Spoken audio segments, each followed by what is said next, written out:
दोस्तों, हलाल के बारे में आपने जरूर सुना होगा। इन दिनों चाहे वो इंडियन टीम में हलाल को अनिवार्य करना हो या कई देशों में हलाल को लेकर चल रही चर्चा, हलाल का शब्द आपके दिमाग में जरूर ही आया होगा या सुनने में तो जरूर ही आया होगा। क्या आप हलाल का मतलब जानते हैं? और क्या आप जानते हैं कि हलाल सर्टिफिकेशन क्या है और कंपनियां अपने उत्पादों को हलाल सर्टिफाइड क्यों करवाती हैं और हलाल के नाम पर कैसे लोगों को लूटा जा रहा है? चलिए, इसके बारे में सारी जानकारी हम आपको दे रहे हैं। लेकिन उससे पहले अगर आप हमारे चैनल पर नए हैं और आपने अब तक हमारे चैनल को सब्सक्राइब नहीं किया तो सब्सक्राइब कर लीजिए, बेल आइकन दबा के नोटिफिकेशन ऑन कर लीजिए और हमारे साथ बने रहिए। इससे पहले कि वीडियो हम शुरू करें, एक लाइक तो बनता है। इस्लाम के अनुयायी ऐसे खाद्य पदार्थ और उत्पादों का प्रयोग नहीं करते जो इस्लाम में हराम हो। हलाल सर्टिफिकेशन के जरिए उनको इत्मीनान रहता है कि जो चीज वो खा रहे हैं या इस्तेमाल कर रहे हैं वो हलाल है। कोरोना वायरस महामारी के बीच ट्विटर पर बाइकॉट हलाल प्रोडक्ट्स ट्रेंड करने लगा था। इस ट्रेंड का मकसद हलाल सर्टिफाइड फूड और अन्य सामानों का बहिष्कार करना था। इसके अलावा भारत में हलाल तरीके से जानवर को मारने पर रोक लगाने के लिए विश्व जैन संगठन नामक एक गैर सरकारी संस्था ने याचिका दायर की। याचिका कोरोना वायरस महामारी को ध्यान में रखते हुए दायर की गई थी। हलाल और हराम क्या है, चलिए ये जानते हैं। हलाल एक अरबी शब्द है जिसका अर्थ होता है अनुमेय या वैध। हलाल इस्लाम और उसके भोजन कानून विशेष रूप से मांस से संबंधित है। दूसरी ओर हराम एक अरबी शब्द है जिसका अर्थ है निषिद्ध या अवैध। कुरान के अनुसार कई उत्पाद हैं जो इस्लामी अनुयायियों के लिए हराम है। ये हैं शराब, वध से पहले मृत पशु, रक्त और इसके उत्पाद, सुअर का मांस और झटके का मांस, यानी बिना हलाल प्रक्रिया के। हलाल कानून क्या कहता है ये भी बता देता हूं मैं। कुरान में वर्णित हलाल की प्रक्रिया के अनुसार पहला, केवल एक मुस्लिम व्यक्ति ही जानवर को मार सकता है। कई जगहों पर यह भी उल्लेख किया गया है कि अगर यहूदी और ईसाई हलाल प्रक्रिया का पालन कर जानवर को मारते हैं तो यह मांस इस्लामिक नियमों के अनुसार हलाल है। तेज चाकू की मदद से जानवर की नस, गर्दन और सांस की नली इस तरह से काटें कि जानवर का सर धड़ से अलग ना हो। जानवर को मारते समय कुरान की आयत अवश्य पढ़ी जानी चाहिए। इसे तस्मिया या शहदा के नाम से जाना जाता है। चौथा, जानवर को मारने के बाद उसकी नसों से अधिक मात्रा में रक्त निकाल दें। इस्लाम में किसी ऐसे जानवर का मांस खाना जो पहले से मृत हो या जो हलाल प्रक्रिया के अनुसार ना मारा गया हो प्रतिबंधित है। अब बात कर लेते हैं हलाल सर्टिफिकेशन की।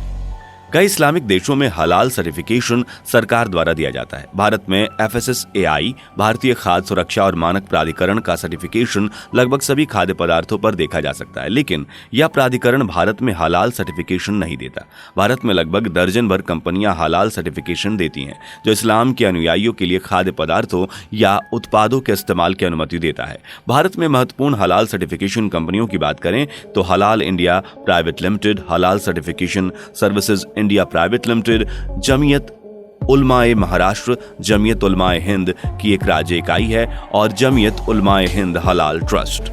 अब आगे ये सवाल है कि सौंदर्य प्रसाधन और फार्मास्यूटिकल्स हलाल सर्टिफिकेशन क्यों कराती है? सौंदर्य प्रसाधन और फार्मास्यूटिकल्स हलाल सर्टिफिकेशन इसलिए कराती है क्योंकि उनके द्वारा बनाए जाने वाले उत्पादों में पशुओं की चर्बी, शराब आदि का प्रयोग किया जाता है। उदाहरण के लिए शराब को परफ्यूम बनाने में इस्तेमाल किया जाता है। सुअर की चर्बी लिपस्टिक और लिप बाम बनाने में इस्तेमाल की जाती है। कॉस्मेटिक में सुअरों, मुर्गियों, बकरियों आदि के उपयोग किए जाते हैं। ये सभी इस्लामी कानूनों के अनुसार हराम है। सौंदर्य प्रसाधन और फार्मास्यूटिकल्स जो हलाल सर्टिफाइड होते हैं उनमें कोई भी हराम उत्पाद का इस्तेमाल नहीं किया जा सकता। कंपनियां अपने उत्पादों का हलाल सर्टिफिकेशन क्यों कराती हैं?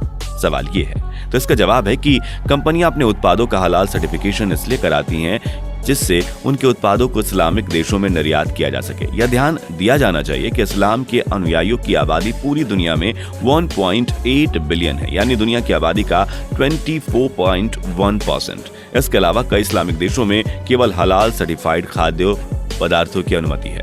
कई रिपोर्ट के अनुसार हलाल खाद्य बाजार वैश्विक खाद्य बाजार का लगभग 19% है। इस प्रकार बड़े बाजारों की सेवा के लिए डिमांड और सप्लाई को ध्यान में रखते हुए कई कंपनियां अपने उत्पादों का हलाल सर्टिफिकेशन करा रही हैं। हलाल खाद्य पदार्थ, हलाल सौंदर्य प्रसाधन के बाद एक और शब्द है हलाल टूरिज्म।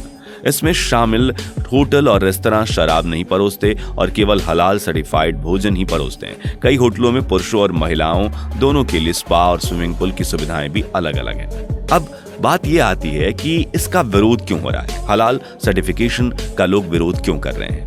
पहला, हलाल सर्टिफिकेशन के बाद उत्पादों की कीमत बढ़ जाती है क्योंकि पूरी प्रक्रिया में पैसे लगते हैं जो कंपनियां ग्राहकों से वसूलती है। इसके अलावा हलाल सर्टिफिकेशन प्राप्त करने के लिए उत्पाद बनाने की प्रक्रिया में कई संशोधनों की आवश्यकता होती है।